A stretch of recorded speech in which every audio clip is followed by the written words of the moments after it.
Hello book lovers, and welcome back or welcome to Nat Cat's Bookish Cafe. Today I'm here to go through my most surprising reads of 2023.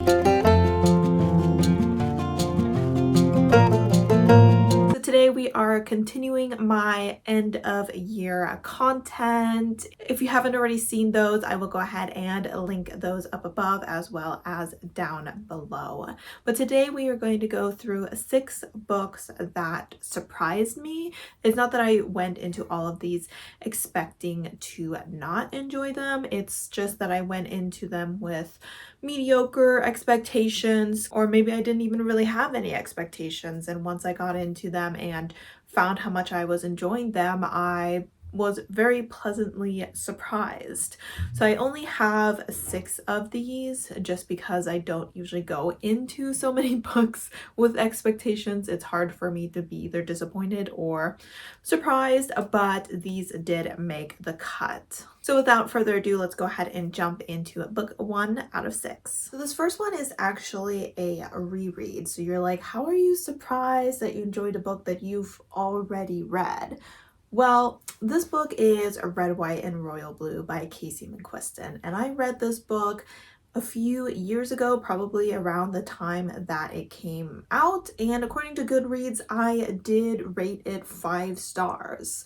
However, as the years went by and this book continued to be one of the few queer books that was continuously hyped and spoken about, I started to wonder if maybe I was rating the book higher than I actually wanted to based off of the hype, because I admit that I have done this in the past. And so I found myself rereading this book as an audiobook this time to see if it was really worth that 5 stars. And it was. And it might seem kind of silly that I was like completely surprised that I was having such a wonderful time with it, but for some reason my brain had really convinced me that this was not a 5-star read and that I had kind of just let the hype sweep me into giving it a 5 star. But this is a romance between the Prince of England, Henry, and the son of the United States' first female president,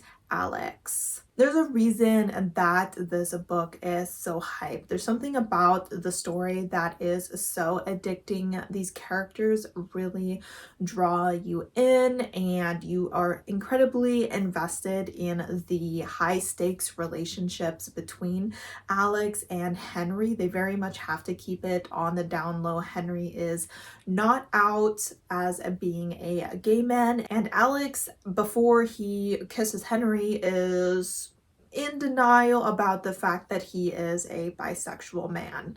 Obviously, both of these people are very much in the spotlight, and Alex's mother is running for re-election, and unfortunately having a queer son can be detrimental to her running because there is still a lot of homophobia within the United States. I think that this is one of those books that does a wonderful job of balancing the romance, the sweet moments, the sexy moments, even the funny moments, with more serious situations, with more heartfelt situations, as well as with many difficult obstacles and decisions that our characters come across. I thought that this book had just the right amount of politics in it, and also had a wonderful found a family aspect to it that allowed our 2 characters to have a safe space to grow their relationship. Up next, we have a book that I actually did kind of go in with low expectations. I fully expected not to enjoy the story just based off hearing that the main character is not the most likable. Main characters that are not likable are a hit and miss with me. In this case, it was obviously a hit, and that is Little Thieves by Margaret Owen. This story is a fantasy retelling of what story? I cannot remember, but one I haven't read. And we are following Vanya, and she is, I guess you can consider her a bit of a con artist, and she was the maid of a girl that was about to become princess or someone of a very high standing, and she ends up stealing a magical necklace from this princess, which allows her to parade around as this princess. She is taking this opportunity to steal from the rich as much as possible. But unlike Robin Hood, she is not passing that on to the poor. She is keeping it all to herself. One day she unfortunately steals from the wrong household, one that has a deal with a god, and this god tells her that if she does not return everything she has stolen, she will slowly turn to jewels. This does include, of course, returning the life of the princess that she had stolen. I absolutely fell in love with the story. I actually read the second book in the series as well. When it came out, I listened to both of them as audiobooks and highly suggest you do so as well. The narrator did a wonderful job with all of the different characters. I just really loved the growth that our character had. I thought that she was someone who was very insecure and honestly had a pretty good reason to be insecure. Life has not treated her well. She's definitely been really unlucky and she's been abandoned a few times as well.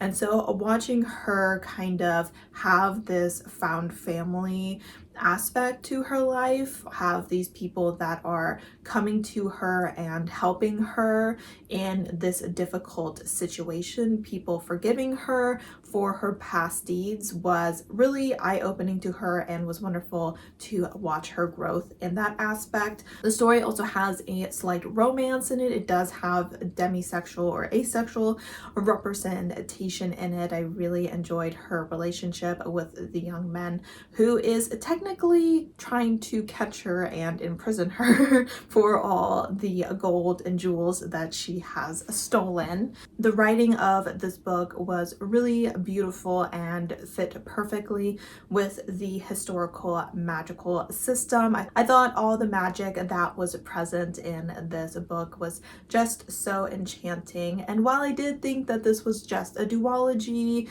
and was a little disappointed in the ending of the second book, I can't say that I'm not excited to read book 3. Next up on this list is going to be Hellbent by Leigh Bardugo. Leigh Bardugo is an author I have enjoyed in the past, but I have to admit that Ninth House was a decent read. I feel like everyone was really enjoying it and I was just like, well, you know, it was a good time. But then going into Hellbent, I was absolutely blown away by the story, and I feel like it's kind of the general consensus that book 2 was better than book 1, at least a lot of the circles that I'm running in. That's what people think. I think that we moved a little bit away from the secret societies that are here at this university, and I wasn't overly interested in the secret societies. Like, I don't really care, I'm gonna be honest. So my interest lay a lot more in the magic and the portals and the journeys to hell that we were experiencing in book 2. This series follows Alex, and she is a girl that had a very tough start to life.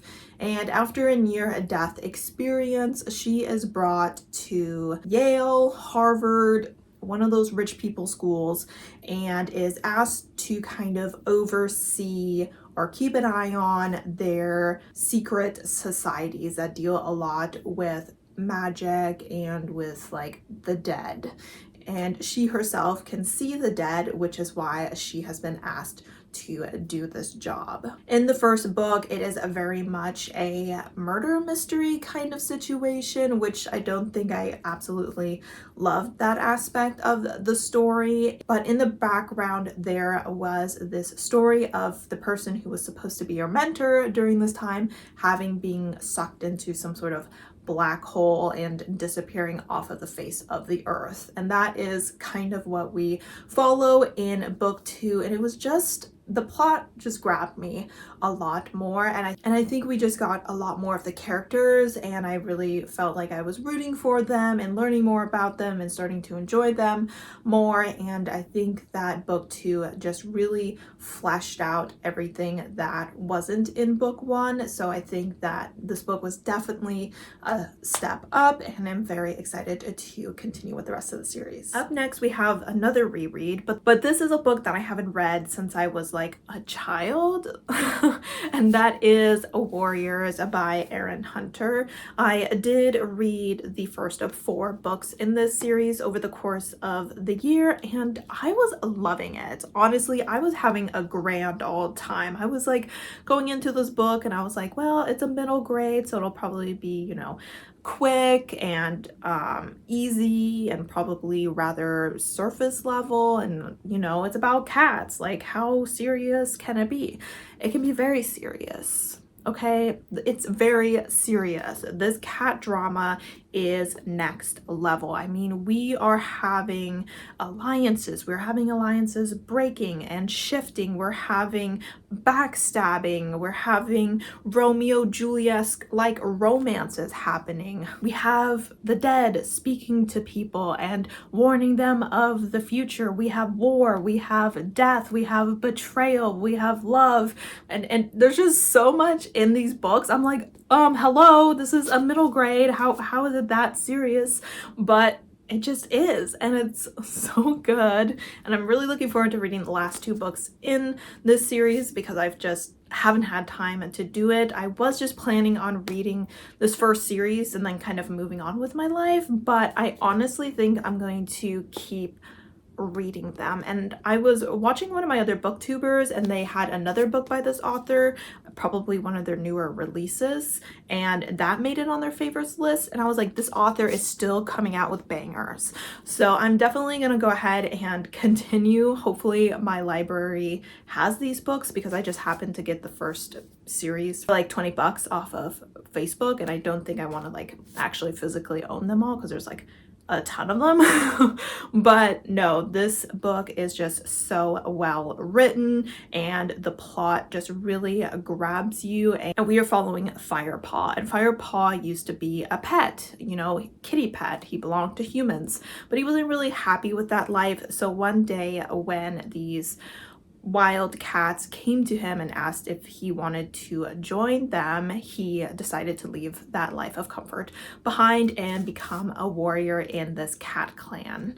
We are living in a forested area that consists of 4 different clans, and our cat belongs specifically to the Thunder clan. Despite the fact that all these cats kind of have to live harmoniously in this area, that is definitely not what always happens. You know, people are wanting to hunt in different areas if there's not enough to eat in theirs. There's also natural disasters like fires and floods and the encroachment of humans that are shifting lines and adding pressure to these situations. So there's just so much going on. I'm so impressed with this story, and I definitely think you should check it out if you haven't already.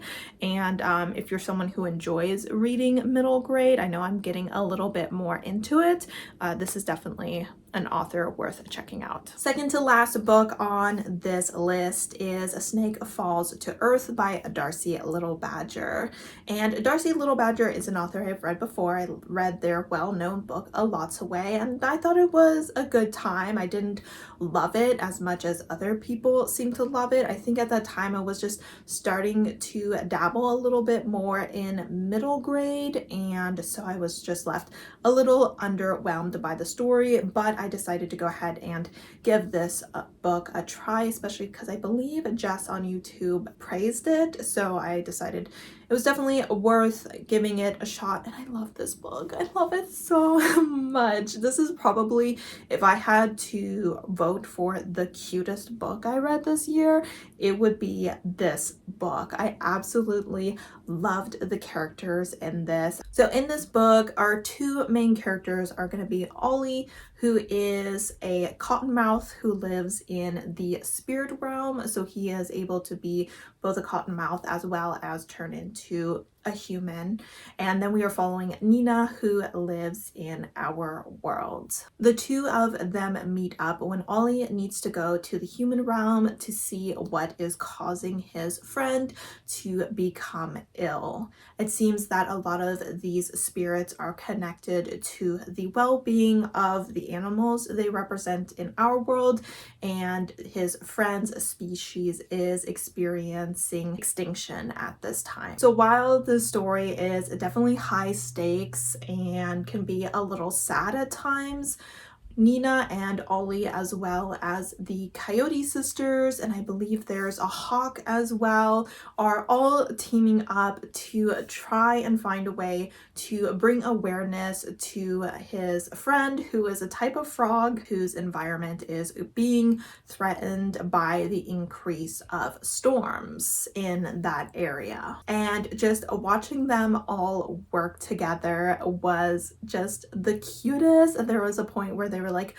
oh, we need to film a viral video, and she was trying to get Ollie to act like all intimidating because he's a cottonmouth, and so she's like, well, you know, film this video of you fighting your hawk friend and that'll be really interesting to people. And after she films it, she's like watching it and she's like, you're too cute. You're too cute. You're too cute to be intimidating. And I was like, he is. He has my heart. He has my soul. I just imagine him as like a little snake with his little mouth open, like, I'm intimidating. I'm like, he's just a baby. But I really, at the end of the day, just, my heart was so warmed up by the story, by these characters. I thought that it was just really interesting. There was kind of a bit of a threat off on the horizon that was growing closer and closer, as well as some issues that Nina was having with her family, that one of her family members was very ill and they were looking for a way to make her better or to find the cause of her illness. So the story just had a lot going on with it, and I was just having a great time the whole time I was listening to it. I really enjoyed my time in the spirit realm as well. It was really interesting to just kind of see how things happen there, as well as meet some new interesting characters. So if you read A Lot's Away and enjoyed it, make sure you don't skip out on this author's other book. And the final book on this list is one I actually read in December, and that is a Treble by Rousey Adams, and this is a novella. It's a romance featuring a polyamorous group, and we are following Nova and Hendrix, who are a married couple, and Sadie, who they bring into their relationship. Now, this was a last minute switch. I was actually going to read another book, but that book then was no longer available on KU. So I said, I guess I'll read this one because it's short. And I just kind of started reading it and was shocked by like how instantly I was drawn into the story. I have said it a lot on this channel. Usually I'm not really a novella girly, especially when it comes to relationships, or romance, I should say, especially when it comes to romance, because I'm someone who really needs to feel the connection between characters before they start sleeping together. And oftentimes with novellas, there's no time for that. You know, we gotta go. We gotta get our clothes off now. While I would definitely not say that this is a slow burn romance by any stretch of the imagination, and this book is literally like 102 pages, the author's ability to get me invested in this relationship, in these characters as individuals, and to really believe their desire for each other, and not just their desire in the physical sense, but also their desire to know this person more and to have them in their life. The author did a wonderful job of doing that. The smut was incredible, and I also really enjoyed that the author took the time to just talk a little bit about the misconceptions of polyamory and kind of set the story straight of what it really is. I think that if you're new to the concept of polyamory and reading stories with couples like that, well, I guess you can't really call them couples because there's not two of them, with throuples like that, that this is a great place to start. I had such a great time with this story. I will definitely be reading more from this author because her ability to just suck me into a relationship that quick, there's not a lot of authors that can do that. So really pleasantly surprised by how much I love this story. All right, guys, so those were the 6 books that surprised me the most this year. Have you read any of these? Did you love them as well? I would also love to know if there were any books that surprised you, pleasantly surprised you this year. As always, thank you so much for supporting my channel by watching my videos, and I hope to see you next time. Bye!